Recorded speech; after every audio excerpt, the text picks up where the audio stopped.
यो भिडियो चाहिँ केटी साथीहरूको लागि है। तपाईँ यसरी के एकछिन यसरी टोलाएर बसिरहँदा जब केही कुराहरू तपाईँले सोच्नुहुन्छ नि, त्यो सोच्दाखेरि चाहिँ के सोच्नुहुन्छ त्यो मलाई तपाईँहरूले मैले यो भिडियो सकिसके पछाडि चाहिँ भन्नु है। किन भन्दाखेरि पनि आज म चाहिँ के सोच्छु है, बिहे 30 वर्षसम्म नगर्ने हैन, हेल्दी हुने, फिट हुने, पेटमा धेरै बोसो नलाउने हैन,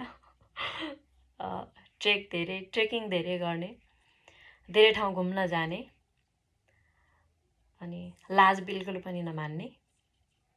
लाजले चाहिँ तपाईलाई सधैँ नै यदि तल लान्छ कि तल, माथि कहिले पनि लाँदैन। सो नलजाउने, जिम जाने, हेल्दी हुने, मिठो मिठो खाने। खाना यति मनपर्छ मलाई चाहिँ, फेरि स्मिता बाजेको नै खानको लागि जस्तो लाग्छ कि मलाई चाहिँ। अनि त्यस पछाडि धेरै कुराहरू छ, ट्याक्कै आएन कि। सो या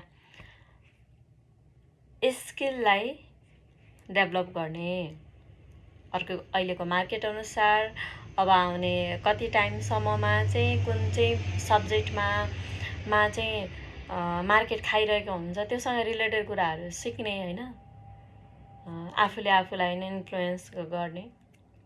मेन कुरा, सबैभन्दा इम्पोर्टेन्ट कुरा, आफूले आफूलाई एकदम धेरै माया गर्ने।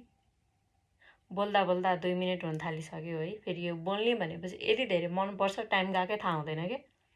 सो त्यही हो, हेल्दी हुने, फिट हुने, पैसा कमाउने, बिजनेस गर्ने। बिजनेसको कुरा चाहिँ म केही टाइम पछि गर्छु है, अहिले ठ्याक्कै चाहिँ म गर्दिनँ, तर बिजनेस चाहिँ गर्नुपर्छ।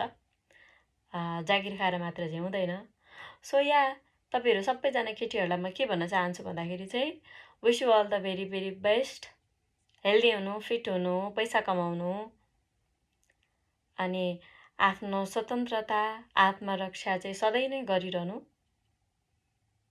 सो या आफ्नो संस्कार पनि नभुल्नु है, त्यही हो।